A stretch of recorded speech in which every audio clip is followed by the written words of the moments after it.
The Japanese military had broken every American code thrown at them. Orders, troop movements, even battle plans. Nothing was safe. US soldiers were dying because the enemy knew their next move before they made it. But then the Marines turned to something no one expected. Not a new machine, not a secret weapon, a language. A language so complex, so unbreakable, it changed the war. The problem. In the early years of the Pacific War, the United States faced a problem that was both invisible and deadly: communication.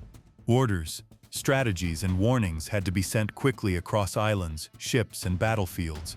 But every time American forces thought they had a secure system, Japanese cryptographers broke it. By 1942, Japanese intelligence had already cracked several American codes. It wasn't just about reading intercepted messages. It meant anticipating attacks, ambushing supply lines, and undermining entire operations before they even began. For US soldiers, this was more than a technical setback. It was a matter of survival. Men died because their movements were exposed before they had even left camp. The military tried machines and complex ciphers, but they had their own flaws.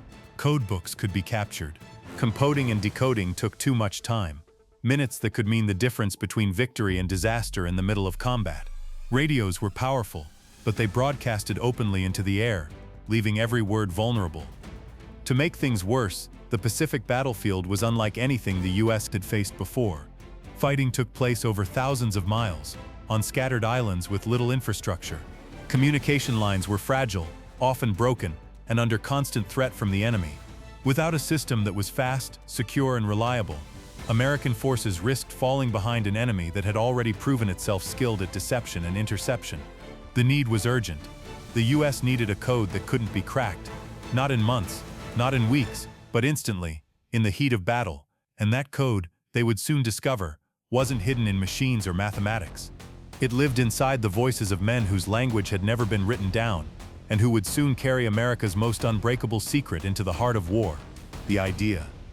The solution to America's code problem didn't come from a general or a scientist. It came from a man named Philip Johnston. Johnston wasn't Navajo himself, but he had grown up on a reservation in Arizona where his parents served as missionaries. As a boy, he spoke Navajo fluently, running and playing alongside children who only knew their native tongue. Decades later, as a World War I veteran, he understood both the complexity of modern warfare and the unique power of a language few outsiders could grasp. In 1942, Johnston approached the US Marine Corps with an idea that seemed almost absurd at first: use the Navajo language as a battlefield code. The Marines were skeptical. After all, Native American languages had been dismissed, ignored, and even suppressed for generations. How could a language banned from schools suddenly become a weapon of war? But Johnston explained why Navajo was different. It had no alphabet, no written form, and no standardized spelling. To the untrained ear, it was nearly impossible to follow, filled with tones, rhythms, and sounds unfamiliar to European or Asian linguists. Even among Native American languages, Navajo stood out for its sheer complexity. The Marines listened, curious but doubtful. To test the idea, Johnston organized a demonstration. 2 Navajo speakers were placed in separate rooms. A military message was given in English, translated into Navajo, sent over a radio, then retranslated back into English on the other side. The result was flawless, accurate, fast, and impossible for outsiders to decipher. That day, the Marine officers realized Johnston might have stumbled upon something extraordinary. A language spoken by fewer than 30,000 people in the world could become the backbone of a communication system that no enemy would ever crack. The seed was planted. Now the military just needed men who could turn that idea into a living code and who were willing to carry it into the chaos of battle. The first code talkers. In the spring of 1942, the Marine Corps approved Johnston's proposal, but an idea alone wasn't enough. To make it real, they needed men who could bridge 2 worlds, young Navajo speakers who could turn their native tongue into a weapon of war. The first call went out quietly, and 29 Navajo men answered. They would later be remembered as the original 20. These recruits were young, many barely out of high school, and most came from the remote Navajo Nation. For them, the war was distant, but their loyalty was not in question. Despite centuries of mistreatment by the US government, these men swore the same oath as any Marine. What they carried with them was something no one else could offer, a language outsiders had never mastered. Once enlisted, the group began training at Camp Pendleton in California. Their mission was unlike anything the military had ever attempted. Navajo itself was already hard enough for an enemy to understand, but they went further. The code talkers created a system that turned words into weapons. For example, the Navajo word for turtle became a code for tank. Ironfish meant submarine. Airplanes were hummingbirds or buzzards, depending on their type. The brilliance of this system was its speed and adaptability. A single word in Navajo could replace long strings of letters and numbers, cutting transmission times from minutes to seconds. And unlike mechanical ciphers, there was no machine to capture, no book to steal, no formula to crack. The code lived only in the minds of the men who spoke it. To protect secrecy, even their families were kept in the dark. At home, parents and wives had no idea what their sons and husbands were preparing to do.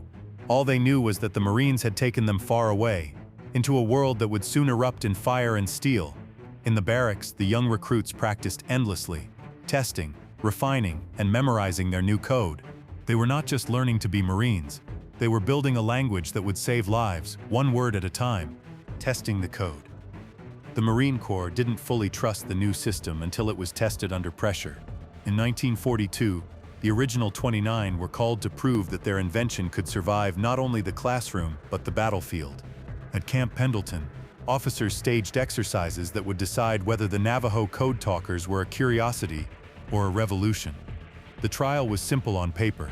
Two teams of Marines were given identical messages. One would use standard military encryption methods, the other would use the Navajo code. The goal: transmit and decode the messages as quickly and accurately as possible. The results stunned everyone in the room. The traditional team, relying on complex ciphers, needed hours to encode and decode. By contrast, the Navajo code talkers finished in minutes, and with complete accuracy. What made it even more remarkable was that they didn't need machines or books. Everything was memorized. Every word, every phrase lived in their heads. To push the test further, officers created deliberately confusing and urgent battlefield scenarios. Orders were sent in Navajo, passed through radios, then translated back into English on the other side. Not once was a message garbled, delayed, or misunderstood. The speed was breathtaking, faster than Morse code, faster than any cipher machine, and most importantly, secure. Reports from the trials made their way up the chain of command, and the verdict was clear. This was no experiment, it was a military breakthrough. The Corps immediately authorized the recruitment of more Navajo men. What had begun with 29 would soon grow into hundreds, but the code talkers knew this was only the beginning. The real test wasn't in a training field in California. It was waiting thousands of miles away, across the Pacific, where jungles, beaches, and battlefields would demand a code that could hold against the full weight of Japan's war machine. War in the Pacific. The true measure of the Navajo code talkers came not in training exercises, but in the chaos of war. By late 1942, they were deployed across the Pacific, embedded with Marine divisions fighting in some of the most brutal campaigns of the conflict. Guadalcanal, Bougainville, Saipan, Peleliu, Iwo Jima, Okinawa, wherever the Marines went, the code talkers followed. On the battlefield, their skill proved invaluable. Radio operators speaking in Navajo could send and receive vital orders in seconds. Instead of laboring over codebooks or waiting for machines to process ciphers, commanders had instant communication. A single word in Navajo replaced entire strings of letters or numbers, giving the Marines a speed advantage that often meant the difference between victory and defeat. The Japanese, who had broken so many American codes before, found themselves completely shut out. Intercepted transmissions sounded like nonsense, a stream of sounds they couldn't even begin to analyze. Some enemy cryptographers assumed the Marines were using a new machine, or perhaps layering one code inside another.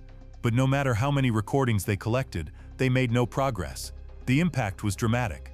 During the Battle of Iwo Jima in 1945, Navajo code talkers transmitted over 800 messages within the first 48 hours alone. Every one of them was accurate. General Howard Connor, who oversaw communications there, later declared that were it not for the Navajos, the Marines would never have taken Iwo Jima. Yet for all their contribution, the code talkers were often invisible to the world around them. They were Marines like any other, fighting, bleeding, and dying beside their brothers in arms, but with a burden no one else carried. Every time they picked up a radio, they weren't just sending messages, they were holding the weight of entire operations in their voices. In the jungles and on the beaches of the Pacific, America's most secret weapon spoke loudly, even if few outside their units understood the words: Japan's failure. The Japanese military prided itself on its intelligence work. Its cryptographers had broken British codes, Chinese systems, and even early American ciphers. They expected no different with the strange new transmissions crackling across Pacific battlefields. But this time, they had met a wall they could not climb. From the very first intercepted Navajo messages, confusion set in. The sounds were unfamiliar, the rhythm alien, the structure indecipherable. Japanese experts scoured recordings, certain that what they heard was a code layered on top of English or another known language. But the more they listened, the less sense it made. Unlike a mechanical cipher, there were no patterns, no repetitions, no keys to break. The situation grew more desperate when the Japanese captured Navajo soldiers. They believed they had finally found the answer. Yet those men weren't code talkers. They were ordinary Navajos, drafted or captured in other theaters of war. Even when pressured, they couldn't explain what the enemy wanted. They spoke the same language, but without the code system developed by the Marines, they were as helpless as the Japanese cryptographers themselves. For the Japanese, this was a humiliation. They could break machines, steal codebooks, and intercept radios, but they could not pierce the minds of the Navajo code talkers. Every day that passed with American messages going unread was a day their own operations suffered. Ambushes failed, troop movements went unnoticed, and vital intelligence slipped through their fingers. By the final years of the war, it was clear. The Navajo code was unbreakable. The enemy admitted as much in post-war reports. The Japanese, who had once believed they could crack any system, were forced to accept defeat at the hands of a living code, one carried by voices they could never understand. The silence on their side of the radio wasn't just puzzlement. It was the sound of a war slipping away. Legacy. When the war ended in 1945, the Navajo code talkers returned home quietly. There were no parades, no headlines, no recognition. Their mission had been so secret that even fellow Marines often didn't know the full story. The code they had built and carried across the Pacific remained classified. To the outside world, they were simply soldiers who had done their duty and gone home. For the code talkers themselves, this silence was a burden. Many returned to reservations still marked by poverty and neglect, the same struggles they had left behind. They could not tell their families what role they had played, or how their language, once suppressed in government schools, had been the very thing that helped America win the war. It wasn't until 1968, more than 2 decades later, that the program was finally declassified. Only then did the world begin to learn what had truly happened, that an ancient, unwritten language had outsmarted one of the most powerful militaries on Earth. Gradually, recognition followed. In 1982, President Ronald Reagan declared August 14th National Navajo Code Talkers Day. Later, Congress awarded them the Congressional Gold Medal, and monuments were raised in their honor. Today, the legacy of the Code Talkers is twofold. Militarily, they proved that the most advanced weapon isn't always a machine. Sometimes it's human ingenuity. Culturally, their story became a symbol of resilience. A language once beaten out of children in classrooms had become a language that saved thousands of lives and altered the course of history. The code talkers may have fought in obscurity, but their voices carried farther than they could have imagined. Across the Pacific, across generations, their words remain unbroken, and their legacy, once hidden behind silence, now speaks louder than ever.